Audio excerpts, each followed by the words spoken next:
Please be seated.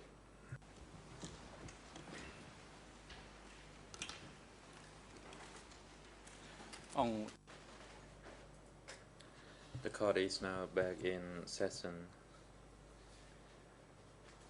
And again, the floor is given to the defense team for Anunchia. The discussor, Cooper, you have the floor. Thank you, Mr. President. First, I have to apologize for saying something about E3/833. It's just because of the printing that it doesn't show an ERN. I'm sorry. It actually has ERNs electronically, but here it doesn't have ERNs, so I'm sorry for that.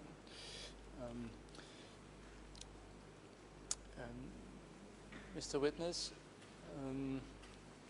I read to you an excerpt from Chan's notebook about Koitun Chakrai. That didn't jog your memory. Let me make a final attempt as to Koitun and Division Commander Un collaborating together to stage a coup d'etat. I have in front of me a statement of a female cadre, member of Division 310, document E3/7540. I'm going to be reading from English ERN 00337712. I'll just finish the ERNs. Khmer 00055078 and French and 79 and French 00364274.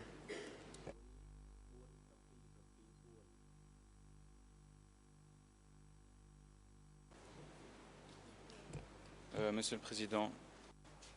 Mr. President, in the introduction to the question, I heard the defense say something and which seems to be established that Koitun prepared a coup d'etat.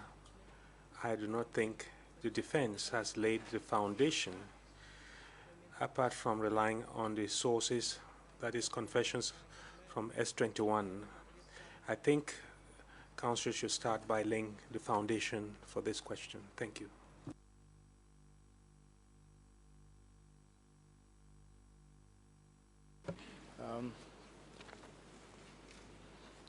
I really do not understand this objection.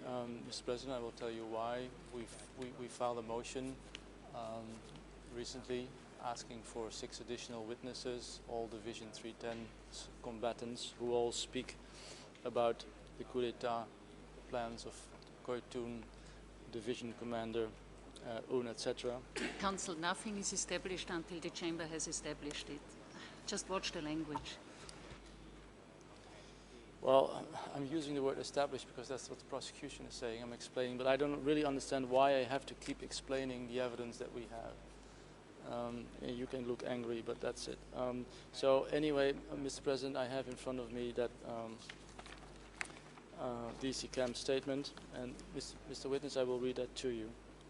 This is, as I said, a female cadre who was involved in that coup d'etat attempt, who was subsequently sent to Pressar. And in this DC Camp statement, she says the following. Were you under the leadership of Un in that division? Yes, Un. After the liberation of Phnom Penh, Un was arrested. Were you aware of that? Answer. I knew about that at the time of the arrest, but we did not know what to do because we were too far away. If we had been near him, we would have... Question. It would have erupted? Yes. It erupted in 76. But I cannot recall the month. I have forgotten the month. In late 1976, we were going to erupt, but it was exposed. The 2 North Zone divisions were readied from Wat Phnom northward. The east zone in charge to the south was ready to fight, but it was exposed. And Kun, Koitun, the chairman of the north zone, was arrested.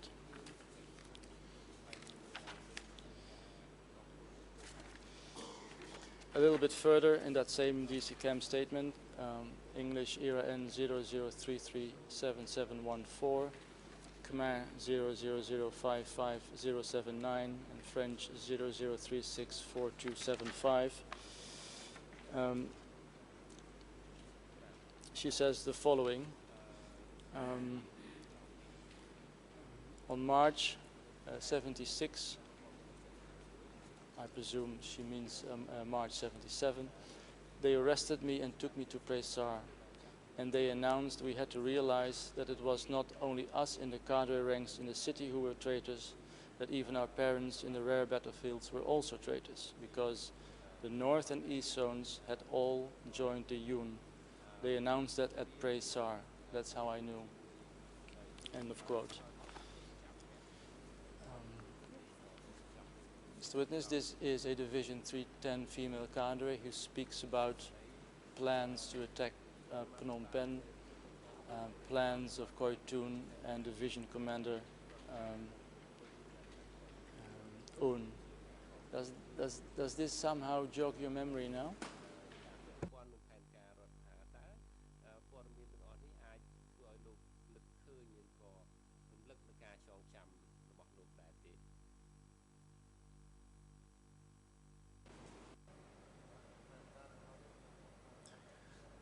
I did not know about these plans.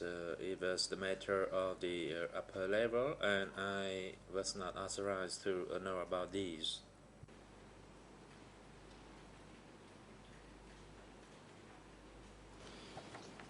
Did you know anything about weapons stored, weapons to be used for an attack on Phnom Penh?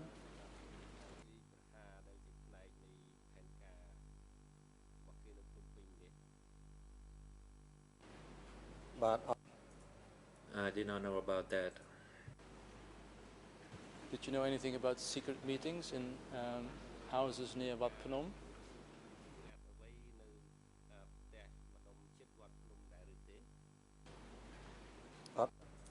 I did not know. Did you, while at S21, ever hear about military attacks, or planned military attacks on Phnom Penh Airport, Radio Pochentong? Sorry, Pochentong Airport and Radio Phnom Penh?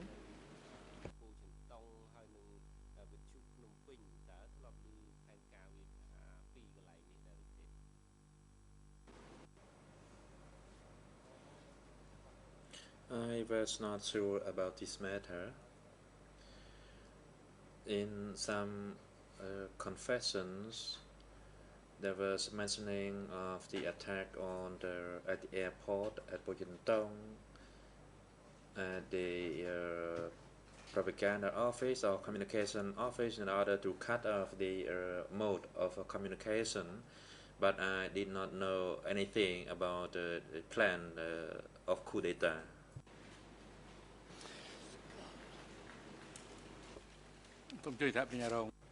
International Deputy Co-Prosecutor, you have the floor. Dans la réponse du Thank you, Mr. President. With this answer given by the witness, we are going into the contents of the confessions from S21. We are crossing the line, which we should not cross, since he's dealing with the contents of confessions, and they are not talking of what the witness learned during training sessions and from other sources. Well, I cannot control the answer of the witness. I was asking him questions about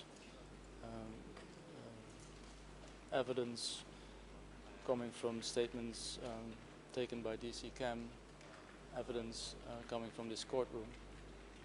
If he makes the connection to confessions, that is not something that I can help.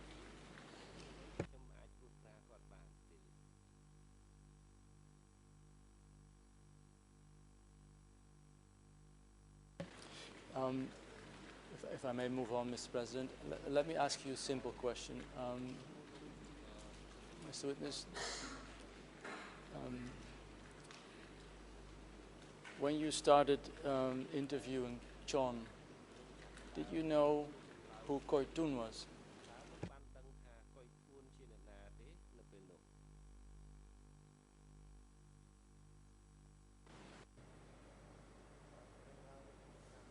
I cannot recall that.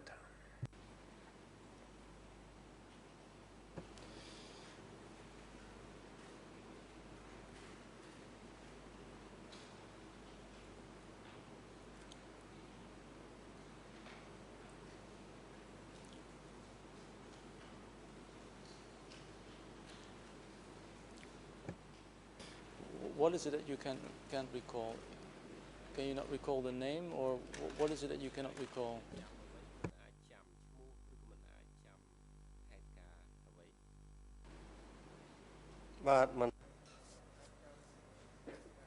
I cannot recall the event as well as the names that Chun implicated in his confession. I cannot recall that. Let me ask it differently. Before you started interrogating John, did you know who Koi Tun, alias Kun, alias Tuch was?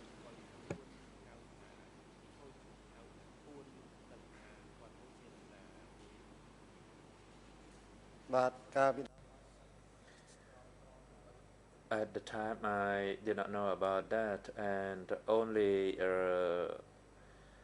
when it was near 7 January, I knew about Koi Trun in the North Zone, and before that, I did not know anything about him. Did you know who Un was?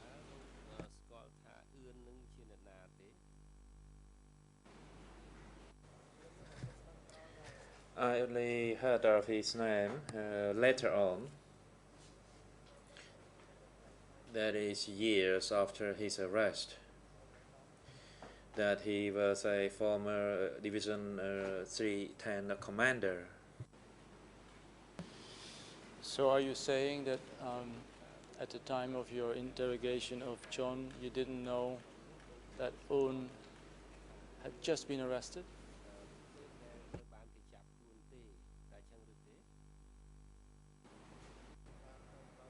Yes, that is correct. I did not know him before that.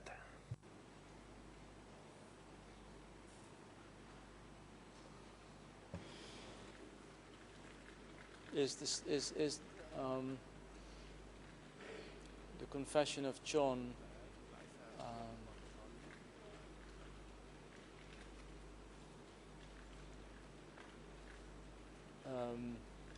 a spontaneous statement from John, and his answers were not prompted by your questions?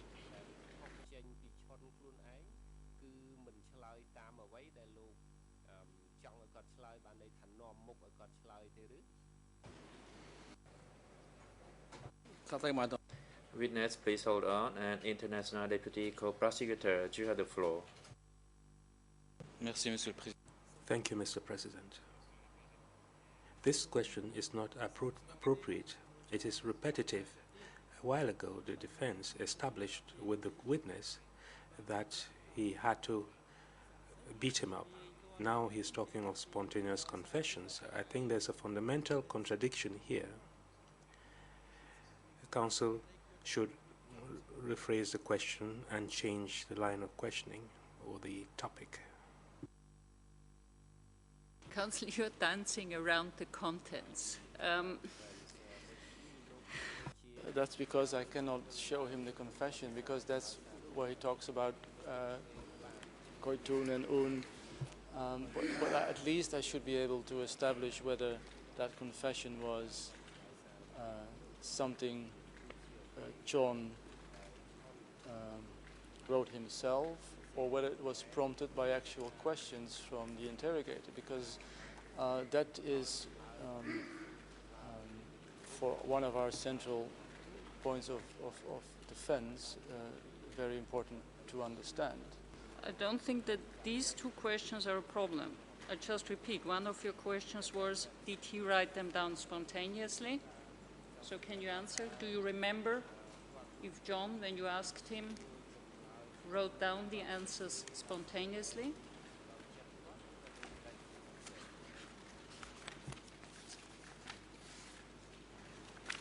Whatever the answers were.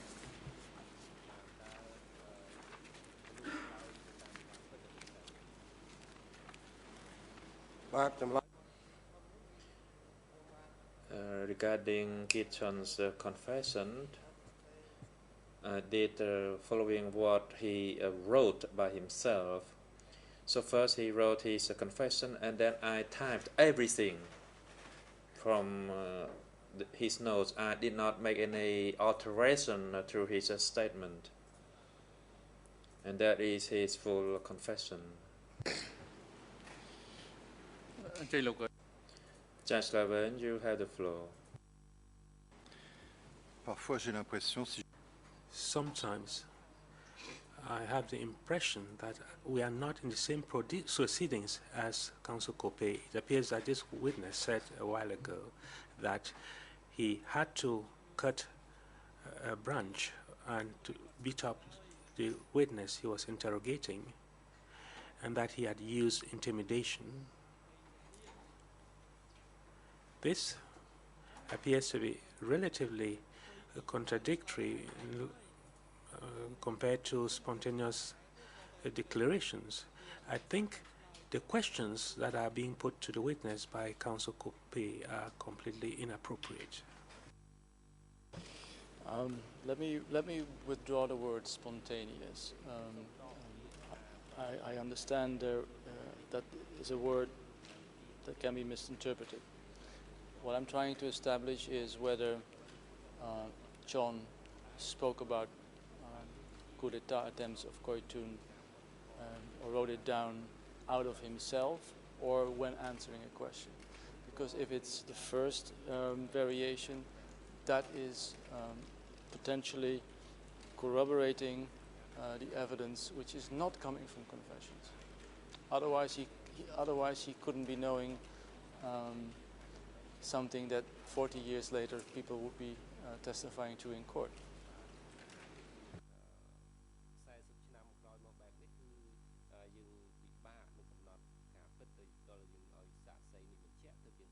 You're using the contents of confession. We've told you yesterday, obviously for the proof of their accuracy. That's exactly what the majority decision prohibits. et ces aveux sont présumés. And those confessions are presumed to have been obtained by torture. That is not something too complicated to understand, to my mind. President, witness regarding Chon, who wrote the confession, did he write that confession before you exerted to using force or violence, that is using the guava tree branch? Did he write it before or after you use the violence against him?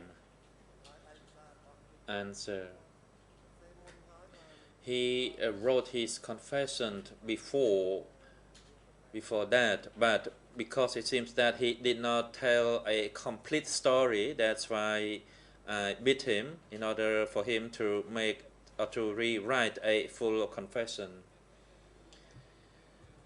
Question: since he already completed his confession, why did you have to use violence against him? And after that act of violence, what happens? Did he alter his confession through his already written confession?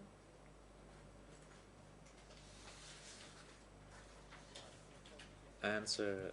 Allow me to clarify regarding the confession of Kiet Chond. Actually, the confessions were written several times, not just one or two times. but the typed confessions were sent to Duch and Chan, and then they annotated on those typed documents for maybe 4 or 5 times for me to interrogate him further. And that's what I did. I interrogated him further. I used a variety of methods, cold and hot, and I had to also use violence against him. Of course, what you showed me is his confession, but it was not complete, so I had to use violence so that he could produce a more complete confession. Si je peux me permettre, Monsieur le Président. If I may, Mr. President, we of the prosecution have explained this in our response to the defense motion filed on Monday. In any case, we are of the view that all the prisoners at S21, whether they were beaten up or not, insofar as they were detained under inhumane conditions because they were deprived of their freedom and they were not treated as human beings because they heard the screams during interrogations of other persons, they were threatened and they used tricks to coerce them into saying things or succumbing. All of that comes under the definition of torture according to the convention, which forbids the use of confessions obtained through torture in these kinds of proceedings. The context of S21 shows that people were coerced to say things through torture. So all these questions should not be allowed. Just to respond, Mr. President, we're not going to be arguing in our closing brief that the hot method or the torture was lawful. We're not going to be arguing that. We're also not going to be arguing that the confession is not the product of torture or maltreatment. What we can argue is that the arrest of John and his detention as such were lawful because he was a suspect of an offense which is a crime in any country right now. So we should be able to establish, and in the Duig judgment there are considerations and rulings in this respect, that also the arrest and detention as such was unlawful. We will argue that that is not the case, and therefore I think it is appropriate that we try to find out from this particular witness what he knew about the content of the accusations, what exactly he was asking for, what was he looking for, in order to establish that in this particular instance John was lawfully arrested and subsequently lawfully detained. Whether he was lawfully beaten, no, we're not going to be arguing this. But that's what one of the things that I would like to be able to establish with this witness.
Can I just clarify something, because I think by now so many things have been raised that it is a bit unclear where we are standing. Is there actually now, in your view, an open decision by the Chamber on whatever question should be allowed and why? Because frankly, I have lost track by now. We have had a debate on what you try to prove and not to prove. Let's forget that at the moment. Is there an open decision by the Chamber? And if so, what is it? What I was trying to seek with this witness, whether the mention of Koytun in the confession, whether that was brought up by John himself, or whether that was an answer prompted by a question.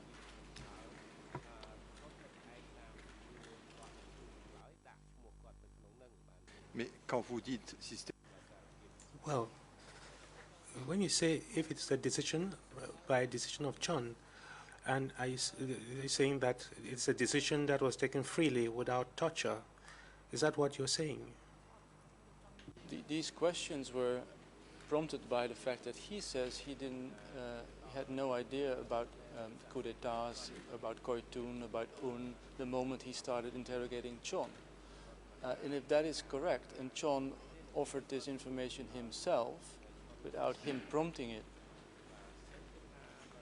then that is for us interesting information, interesting evidence.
President, I'd like to give the floor to Judge Vance to make an oral ruling on the objection to the last question put to the witness by the defense counsel, so that we can move on.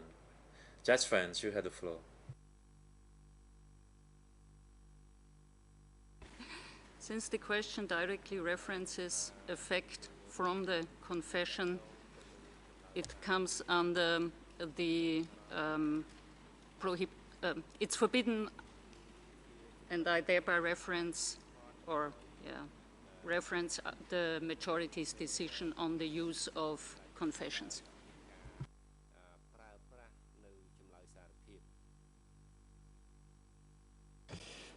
I will move on to the next subject. Mr. Witness, Koytun, or alias Tuch, or Kon, doesn't really ring a bell with you, it seems. Have you ever heard of someone called Sao Pim?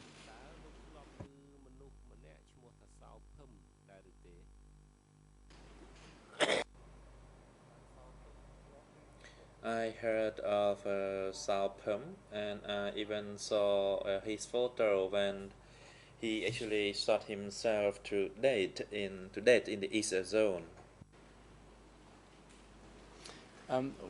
What is it that you knew about Sao Pim when you started your first interrogation?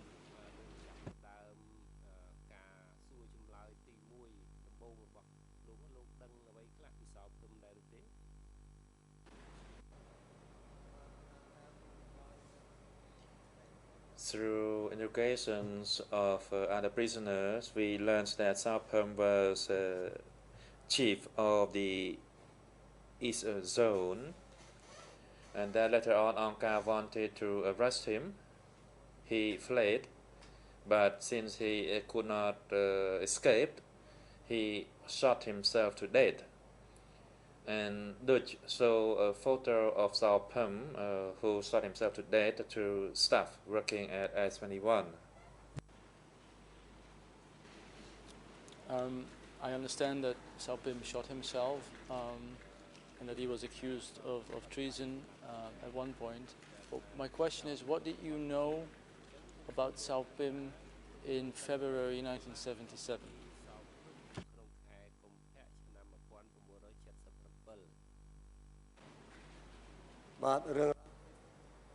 I do not know about other incidents happening to him.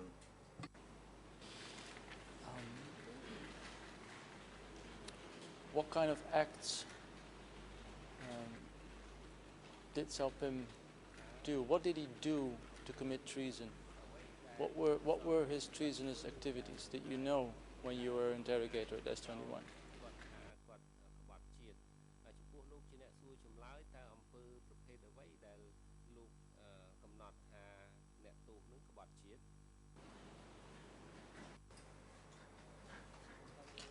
I do not know about that, so how could what else could I say?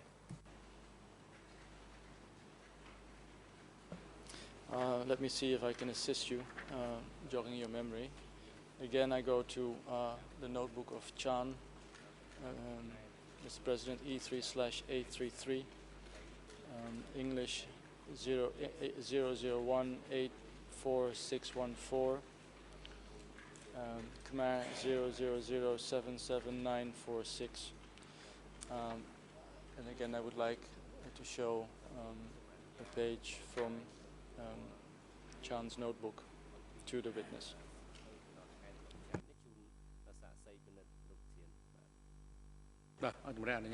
President, yes, please.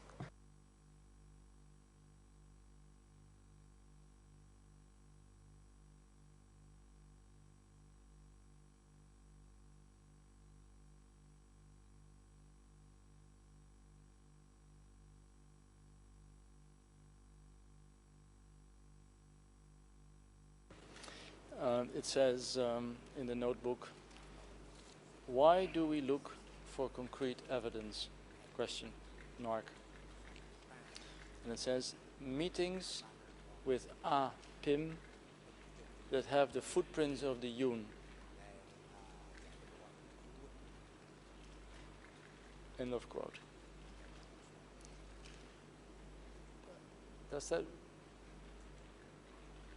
jog your memory, Mr. Witness, that the evidence that you and Chan and other interrogators were looking for was meetings with Sao Pim that have the footprints of the Vietnamese?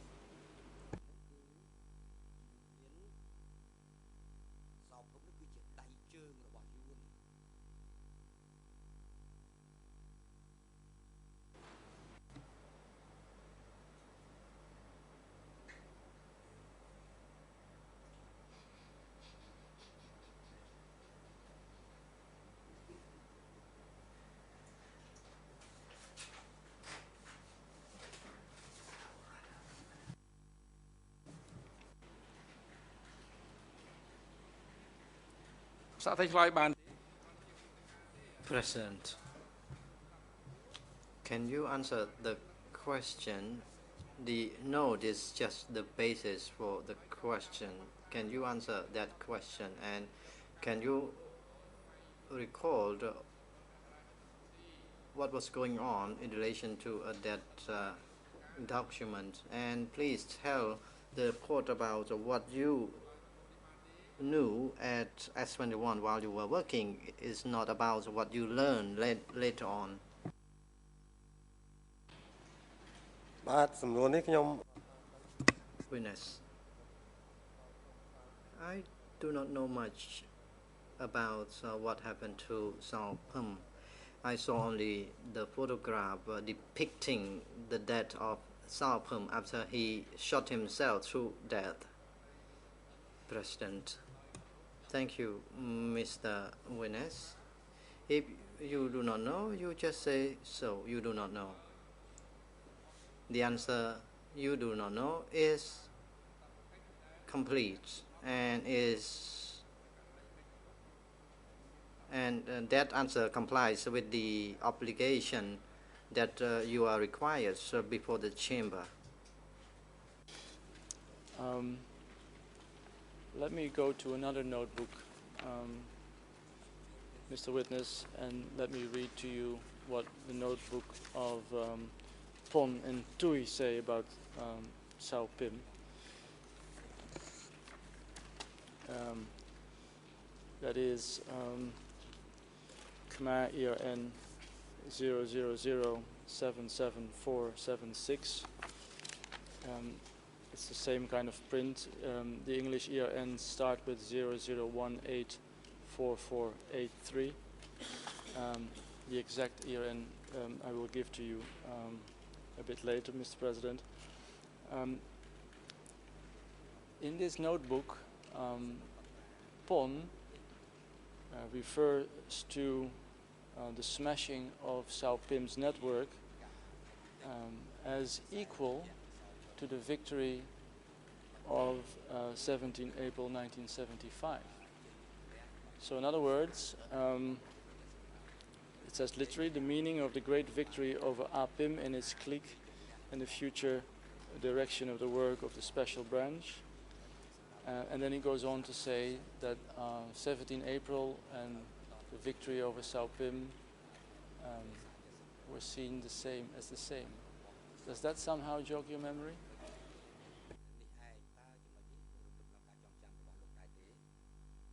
Peut-être faudrait-il demander aux témoins.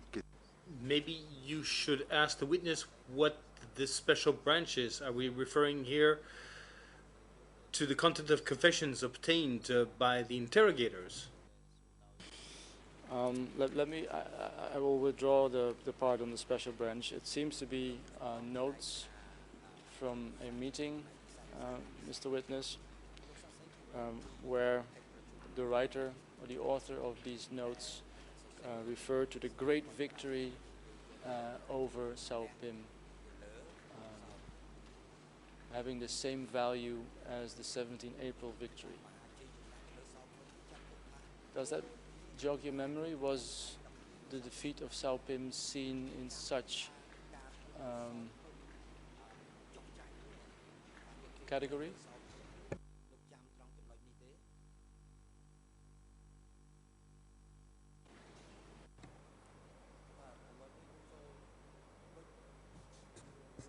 I heard which says that it was the defeat of Sao Phim, and it was the defeat of Sao Phim thanks to the activities by the party. That is what Luch said.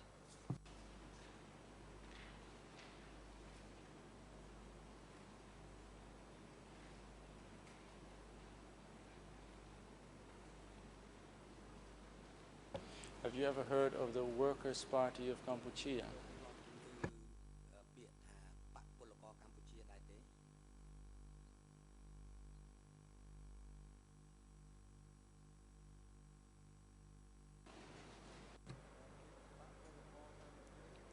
Worker Party of Cambodia. It was heard during the period of the party's establishment. That was told to us during the training session, and later on It was known as the Communist Party of Cambodia. Did you know that, at least according to the CPK, there was another party called the Workers' Party of Cambodia, led by Sao Pim, Runim, Ya, Koitun, and others?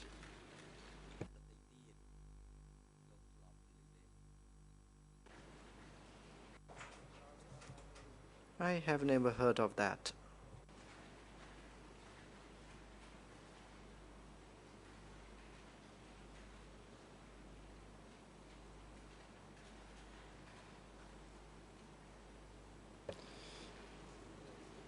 You talked about Vietnam earlier, Mr. Witness, and about Vietnam being the enemy. What was your understanding when you were working in S21 that the intentions were of Vietnam? What was Vietnam, in the view of Duc, Son Sen, and others, going to do?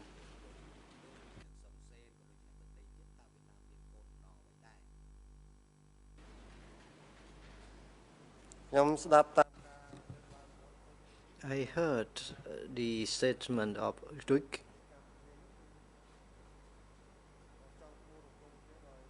that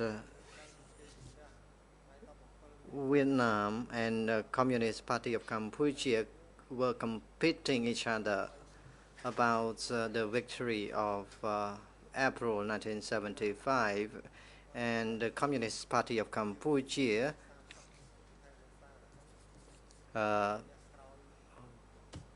made mention by itself that the Communist Party of Cambodia had a great victory on the 17th April 1975, and Vietnam says that they had won the victory of 30th April 1975 from the Tilki soldiers or South Vietnamese soldiers. They feel proud of what they did at the time. Have you ever heard of something called the Indo-Chinese Federation?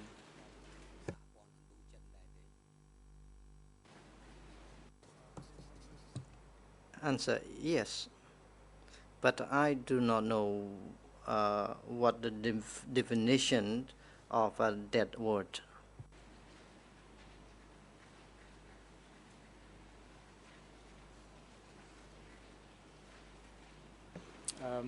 I'll move on to another subject, Mr. Witness. You said at one point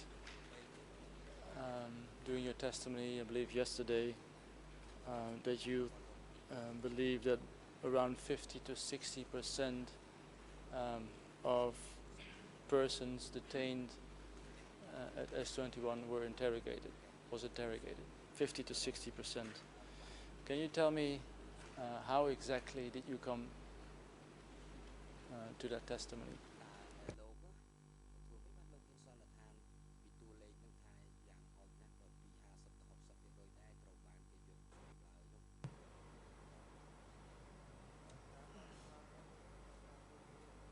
It is based on the number of prisoners compared to the fewer number of interrogators, and at the time I was walking around to guard a prisoner, so I could see that some prisoner remained detained in the cells without sending anywhere else for interrogation or for anything. And for those who were needed for interrogation to find out what they did and about their activities, they were sent out for interrogation, and for others who were not interrogated were waiting for the day that they would be killed. But how would you know that someone who was in his cell was not going to be interrogated the next day, or while you yourself were interrogating someone else? How would you know?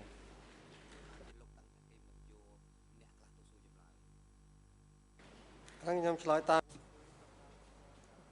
I said based on what I saw at the time.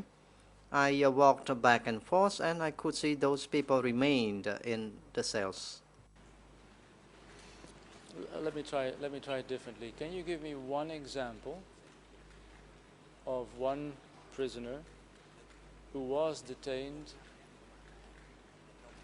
but wasn't interrogated?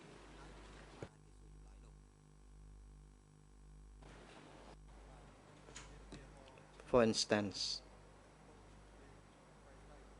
female prisoners within buildings A, B, C, D.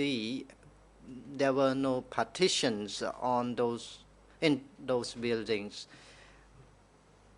and female prisoners, 30 to 40 of them, were there, and they had never been sent out for interrogation. But how do you know?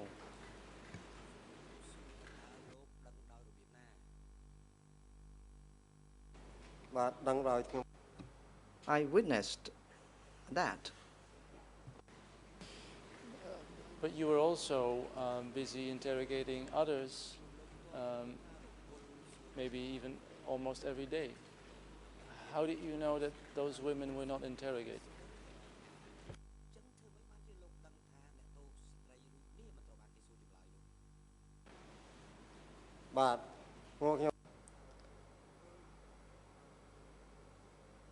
I said what I saw.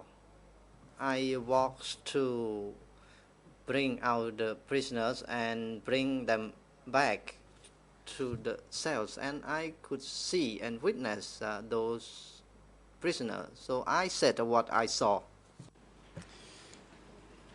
Let me again try a different way. Why was it then that these women were not interrogated? What was the reason?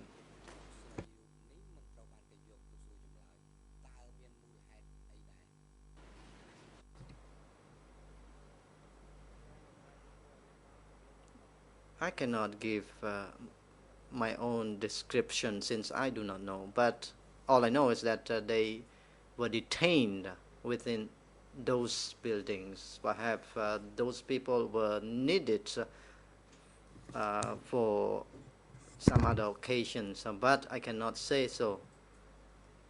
President, Mr. Witness, please, if you do not know, you just say so. Do not try to give your estimates, provide your estimate, or expand further on the issue asked by counsel. You cannot draw a conclusion. What you have to answer is that they have to come out of your own observation of what you have seen and what you have heard. And observation can be also the basis for your answer, since during the time, prisoners were detained for quite some time within the prison. So please answer what you have seen, known, and observed.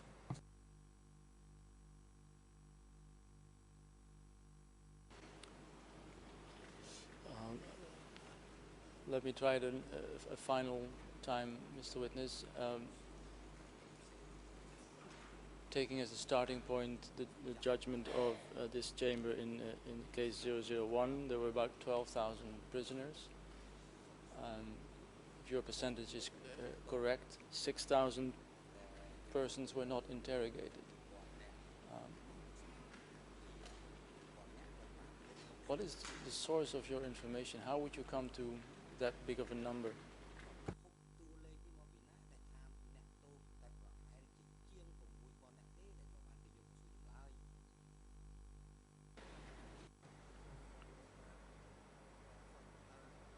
It is my conclusion, my own conclusion, because I have seen the prisoner at the time. You are grilling me on the issue. That's why I am trying to give you the specific percentage of those prisoners who were not interrogated. But there is no clear source. There was no clear figure from me of the prisoners who were not interrogated. You were asked a question this morning about CHAM prisoners. Do you know whether there was also an S-21 interrogator who was CHAM?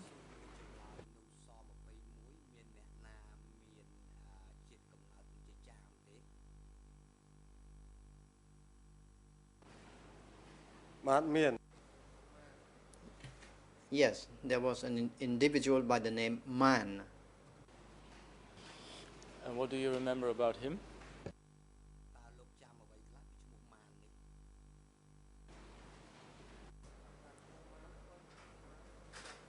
Man was Cham, but could speak Khmer. He was later on killed.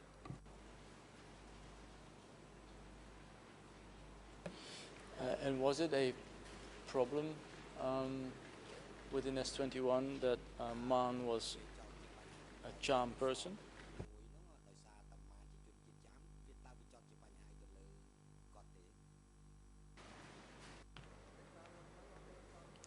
To my knowledge, it was not because of the accusation that he was of a different nationality or ethnicity. Perhaps there was an issue within that location, that's why he was arrested.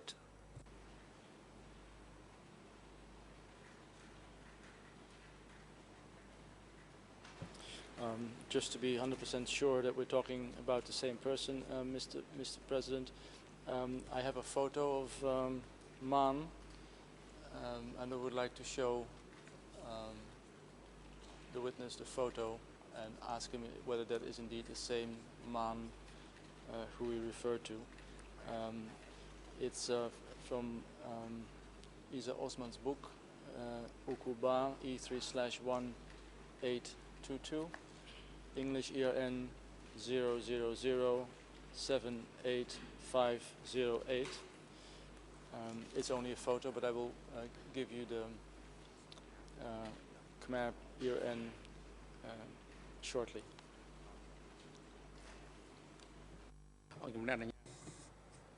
President, yes.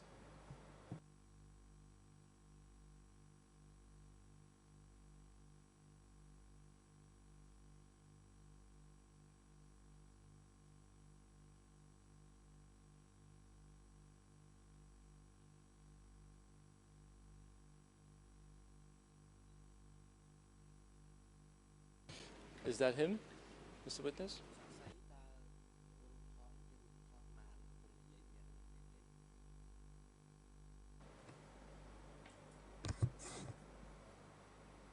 It is not Man, the interrogator that was working with me. Who is this person then?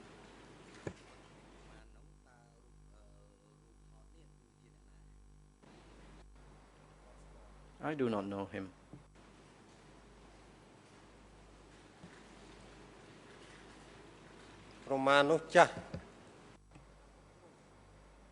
Man that I knew was older, and his facial shape was like a square. He had a square facial shape. President. So now that you defer your questions put through this witness first, I would like to give the floor to Judge Lavanja for some questions. Judge Lavanja, you stated that you want to ask questions through this witness, so now it is your time. Conclusion pour terminer cette ligne. Yes, Mr. Koppe, maybe you have a few conclusions to finish this line of questioning. Then I'll have a few questions to put to the witness, but of course I don't want to interrupt your cross-examination. Well, I've come to a point that I have to say that I'm not quite finished with my questions. I would still like to ask him questions about the blood drawing, about the situation of children, about the arrests of spouses, the corpses that he said he saw while he was a guard. we also have to deal with the issue of the confession of Koitun. So my request would be that the Chamber will allow me one more session to finish my questions. I believe the Q-Sampan team also still has questions. I'm not sure how many they have.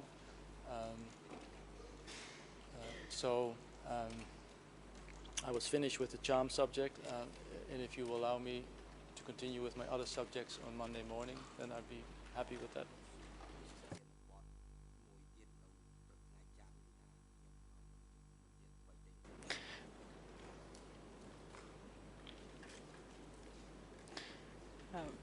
Je pense que nous avons... I believe we were all, of course, upset by the prosecution's time calculation earlier. A priori, there's no problem for my colleague to continue on Monday morning. We were given one full day, so we haven't used up our 4 sessions. As far as I'm concerned, I will need 1 session, a priori speaking, for my cross-examination. But of course, this will depend on how everything progresses with the questioning by my colleague and by Judge Lavergne. But a priori speaking, I will need 1 session. And if I will need extra time, it shouldn't be too much in relation to the time that is normally given to us.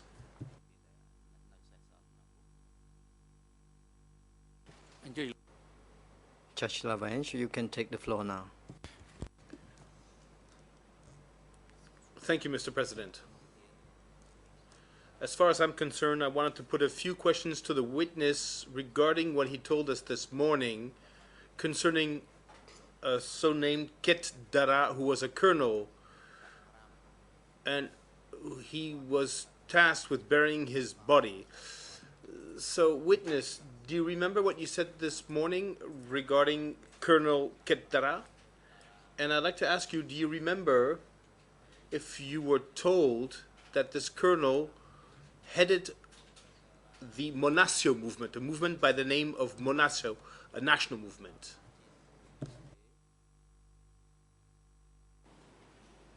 I do not know about that so-called movement or any other movements. Ketara was at Petjan, and he shot dead a few soldiers. Then he was arrested after he was starved.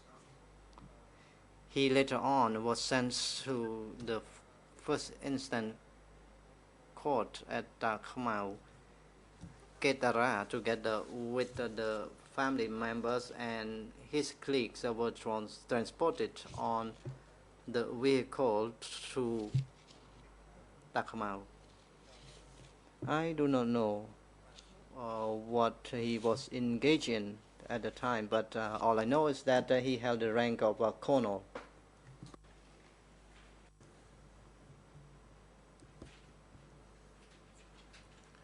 It happens to be that on the case file, and even in our judgment, reference is made to a person by the name of M. Ketara, a person who apparently played a very short role on 17 April 1975 as the leader of a group by the name of Monasio.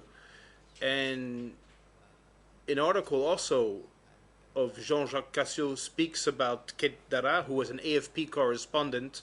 This is document E3/3365. And also, M. Ketara is mentioned in Sidney Chenberg's notebooks, document E3/9749. And now, regarding this last document, the ERNs are the following: French 0095 5412 to 5414,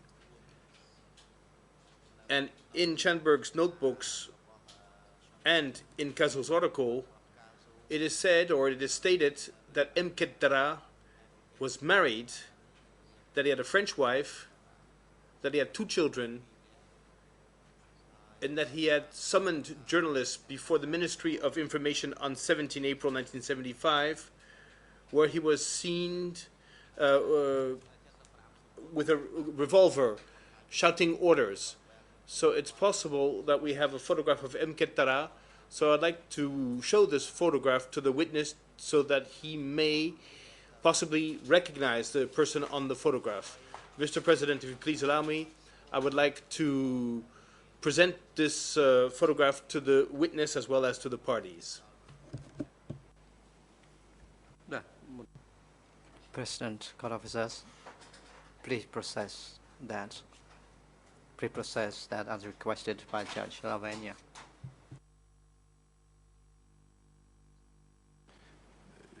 Je précise que Let me point out that this photograph appears in a video on record, and that is document E3/3939R at 2 minutes 05 seconds. It was also published with an article that appeared in Newsweek, the 19th of May 1975 edition, document called Cambodia's Qualification, document E190.307. The ERN is 00445157.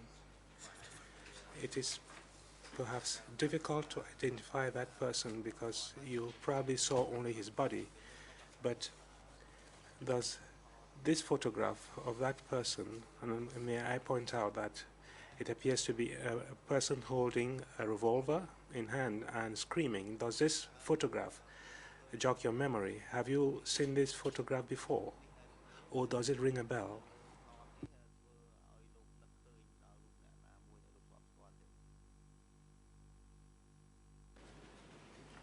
I am not sure since that it happened a long time ago.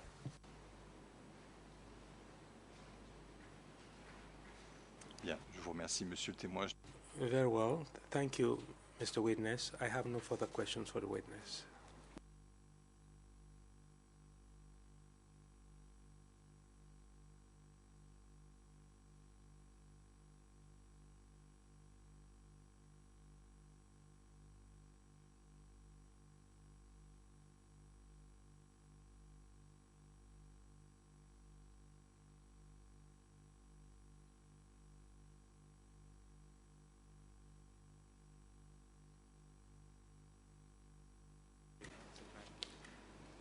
This is to council to get the basis for a decision on time to be granted to both defense teams on Monday. Altogether, how much time is needed for both of you?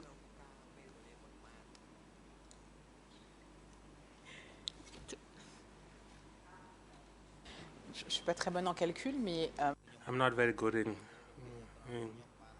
mathematics. I said I needed one session, and I will leave my colleague to tell the chamber how much time he would need.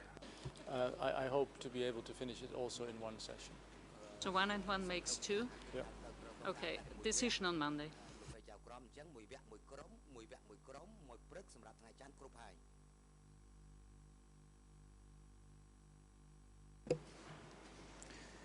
Simplement, I'd like to clarify the calculations that have been made. I would like to say I'm sorry for the errors I made. If the defense has up to 11 o'clock on Monday morning, it would correspond to the time that we used ourselves. If need be, they will make an additional request. President, thank you. The clarification will be made on Monday, and the calculation by the co-prosecutors may be appropriate. Then I will confirm once again on Monday about the time allocated to the defense, and perhaps it is correct that they have to finish questioning by 11. And the time should be equal to all parties. And usually one party cannot have extra minutes more than the other party. It is now time for the adjournment, and the chamber will resume its hearing on Tuesday, 2nd May 2016. The chamber will hear Prakon to its conclusion, and then we will proceed to hear 808. Please be informed. I heard Tuesday, but I presume it's Monday. Correction from interpreter, Monday.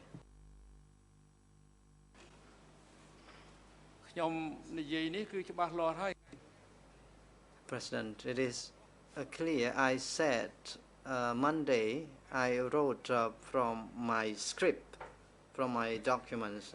I do not do anything that is beyond my control. I am reading from my document, Council. The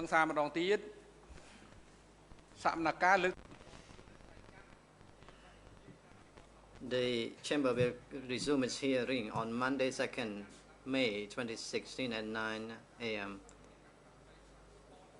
And on Monday, the chamber will continue hearing Prakon to his conclusion, and then proceed to hear 2 TCW 808.